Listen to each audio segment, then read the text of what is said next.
وصفة النهاردة حاجة كده فاخر من الآخر. عملنا شكل القرصويتش وعملنا الفيونكة، عملنا كمان شكل القلب، حاجة كده يعني قرص، لا ممكن نقول عليها كرواسون في نفسها كده، تحفة جدا.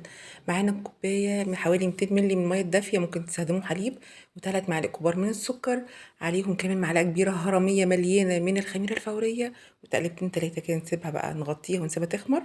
في العجان بقى أو في طبق العجن اللي هنعجن فيه هنفضي كل التخمير، وعليهم كمان ربع كوبايه من الزيت النقي، نجيبوا نوع كويس ملوش ريحه عشان بيبان جدا في المعجنات. وهنحط كمان دي بيضه، انا فصلت الصفار عن البيض وهستخدم هنا البيض بس، وهقلب تقلبتين كده كمان. ربع معلقه من الفانيليا، وكمان هنستخدم معلقه كبيره من الخل، ده محسن طبيعي يا جماعه، ورشه من الملح، تقلبتين كده كمان. واحط بقى معلقه صغيره مليانه من البيكنج باودر على 4 كوبايات مليانين حوالي يعني. طبعا كوبايه 200 مللي، لما وزنتهم كانوا 550 من يعني جرام من الدقيق. النخله دي النخله الرابعه معاكم، انا بنخل طبعا الدقيق حوالي 3 4 مرات كويس جدا. مهم قوي كمان في العجين ان احنا هنعمل كيك، هنعمل معجنات، ايا كان لازم ندخل الدقيق كويس جدا. طب انا بعد ما عجنتها حوالي 10 دقايق حسيت ان هي لسه مجبسه كده ومحتاجه سوائل، جبت ميه دافيه، اخدت منها حوالي معلقه كده، هنزل بقى بمعلقه بمعلقه لغايه ما الاقيها القوام بتاعها بقى حلو جدا وطريه وما بتلزقش في ايدي، طريه بس ما بتلزقش. هجيب بقى مسحه من الزيت كده في الطبق ده، وهحط كمان على العجينه، وهحطها في الطبق تخمر حوالي ساعة. بعد مرور ساعة كده عليت معانا، بقت الدبل كده. رشة من الدقيق، طبعا انا هنا كترت الدقيق، انتوا يا جماعة ما تعملوش زيي، ما تكتروش كمية الدقيق قوي، هي نزلت مني كده غصب عني، بس انا عايزة رشة بسيطة من الدقيق.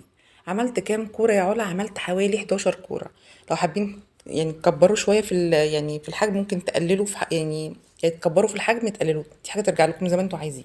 عملت 11 كورة، وفردتها حوالي يعني سمك رقيق جدا جدا، وعملتها بشكل مستطيل قدرا يعني على قد ما قدرت يعني. وبرمتها وقفلتها كويس. طبعا الدقيق الزيت ده احنا بنشيله بايدينا كده او بفرشه، يعني بططت عليها بايدي كده، كل الجوانب دي انا هجمعها مع بعضها واقفلها كويس جدا عشان متفتحش معايا في الفرن. اقفل كويس جدا، وبين هديها تبطيطه بسيطه وبالسكينه او بالقطاعه دي، وافتح القلب زي ما انتم شايفين كده. التوريق هنا هيكون عندنا من السكر، طبعا الصينيه دي مدهونه مسحه محترمه كده من الزيت.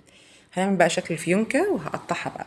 ادي ترانشة 2، ومن النص هعمل ترانشة كمان، والتلاتة دول هقسمهم على 3 وردات او 3 مثلثات، وهنيمها بالشكل ده على الجنب، وارجع بطتهم على بعض، انيمها والزقهم في بعض وارجعها مكانها. طيب الشريطه دي انا هتنيها لتحت واقفلها وابرمها كويس. شايفين شكلها عسوله قوي، كيوته جدا في نفسها كده، حلوه قوي.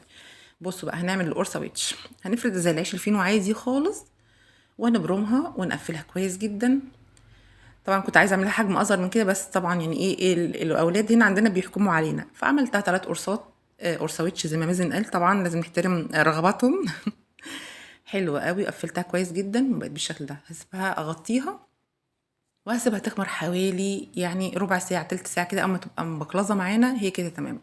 هنجيب بقى هنا صفار البيضة، وهنحط عليها رشة صغيرة من الفانيليا، وعليها شوية من الخل، حوالي معلقة كبيرة كده. طبعا هرش طبعا هنا ايه، طبعا دي عجينة هقول لكم عملتها ازاي، معلقة من الدقيق وهعملها بالمية لغاية ما يبقى قوامها حلو كده، وهقول لكم هعمل بيها ايه. طبعا انا عملت هنا القرصويتش عملتها بالحليب بس، كله دهنته بيض الا القرصويتش عملتها بس بالحليب. دي هنا رشيت بقى الرشات اللي انتوا شايفينها دي عشان تدي الشكل بتاع القرصويتش بالشكل ده. طبعا الفرن كان عالي على درجه حراره 200، ودخلتها اخدت معايا بالظبط نص ساعه، وطلعتها من هنا. رشيت عليها ميه بالبخاخ كده وغطيتها عشان تفضل طريه، شكلها حلو جدا، شكلها قيم وحاجه فخمه جدا.